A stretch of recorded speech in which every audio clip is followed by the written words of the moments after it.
ফের বাঘের কামড়ে গুরুতর জখম এক মহিলা। ঘটনাটি ঘটেছে মাথাভাঙা 1 নম্বর ব্লকের পচাগড় গ্রাম পঞ্চায়েতের মধ্য বাইশগুড়ি এলাকায়। এদিন সকালবেলায় বাড়িতে উঠোনে কাজ করছিলেন সুবর্ণ রানী দাস নামে এক মহিলা। হঠাৎই একটি বাঘ এসে সুবর্ণ দেবীকে মুখের ওপর কামড়ে দেয়। ক্ষতবিক্ষত হয়ে যায় তার মুখ। তারপর ওই মহিলাকে নিয়ে মাথাভাঙা হাসপাতালে নিয়ে আসা হয়। তার মুখে বেশ কয়েকটি সেলাই পড়েছে, ক্ষতবিক্ষত হয়ে গেছে মুখ। বর্তমানে তিনি মাথাভাঙা মহকুমা হাসপাতালে চিকিৎসাধীন। ঘটনার খবর পেয়ে ঘটনাস্থলে যান স্থানীয় গ্রাম পঞ্চায়েত সদস্য তথা পচাগড় গ্রাম পঞ্চায়েতের উপপ্রধান কল্যাণী রায়। তিনি জানান, সবিস্তারে বন দপ্তরকে জানানো হয়েছে। পুলিশ ঘটনাস্থলে চলে গেছে, বন দপ্তরের কর্মীরাও সেখানে গেছে। বন দপ্তরের মাথাভাঙা রেঞ্জের সুদীপ দাস বলেন, একজন বন্যজন্তুর আক্রান্ত হয়েছে। তিনি মাথাভাঙা হাসপাতালে ভর্তি রয়েছেন। স্থানীয় বাসিন্দারা বলেন, শুধু সুবর্ণ দেবী নন, আরও বেশ কয়েকটি ছাগল ও গরুকে কামড় দিয়েছে। এলাকায় ঘুরে বেড়াচ্ছে বেশ কয়েকদিন থেকে বাঘের মতো দেখতে কয়েকটি বন্যজন্তু। গোটা বিষয়টি বন দপ্তর খতিয়ে দেখে ব্যবস্থা গ্রহণ করুক, এমনটাই দাবি জানিয়েছে স্থানীয় বাসিন্দারা। ঘটনার পর থেকে বাইশকুড়ি এলাকায় এখন আতঙ্ক এবং চাঞ্চল্যকর পরিবেশের সৃষ্টি হয়েছে। রান্না বাড়া বন্ধ রেখেছেন বাড়ির মহিলারা, ঘরে ঢুকছেন শিশুরাও, জমিতে যাচ্ছেন না কৃষকরাও।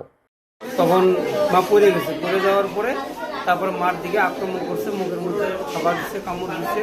তারপরে চিল্লা আল্লাহ শুনে আমরা তিন বাবা ভাই দুই ভাই গেলাম। যাওয়ার পরে প্রথমে ভাই গেছে, ভাই যাওয়ার পরে ভাইয়ের দিকে আক্রমণ করতেছিল। আমি তখন লাঠি নিয়ে গেলাম, তখন আস্তে আস্তে সেটা চলে গেছে। ওখানে বলে আরো ছাগল গরু?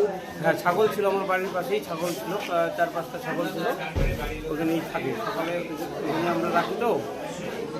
ওটা কি বাঘ না অন্য কিছু, কি মনে করছেন? এটা বাঘই হবে। কি নাম তোমার? পলাশচন্দ্র দে। জায়গাটার নাম? মধ্য বাইশগুড়ি। ধন্যবাদ। কি হয়েছিল বলো তো?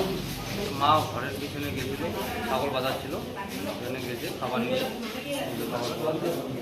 তখন মাকে আয়না বাঘের মতো দেখতে, ওটা মুখে কামড় দিয়েছে। তারপর আমি গেলাম আমাকে ছাড়াতে, আমার উপরে আসলো কামড়াতে, কিন্তু আমাকে কামড়াতে পারে, আমাকে দেয়নি, আমাকে কামড়াতে এসেছিল। কি মনে হয়? তোমার কি মনে হয়? চিতাবাঘ মতো তো দেখিনি, চিতাবাঘের মতো দেখতে পাইনি। আয়না বাঘগুলো আছে না, ওগুলো আছে দেখতে। তারপরে তোর মাকে কামড় দিল, তারপর কামড় দিয়ে তারপর আমরা পিছনে দৌড়ে গেলাম, ধরতে পারিনি, চলে গেছে। তোমার মায়ের নাম কি? সুবর্ণ রানী বয়স কত? উনি 53 হবে। মানে কোন জায়গায় ছিল? বাইক মধ্য বাইক। তারপরে পালিয়ে গেল। হ্যাঁ, তোমার নাম কি? আমার নাম রূপন। বলুন।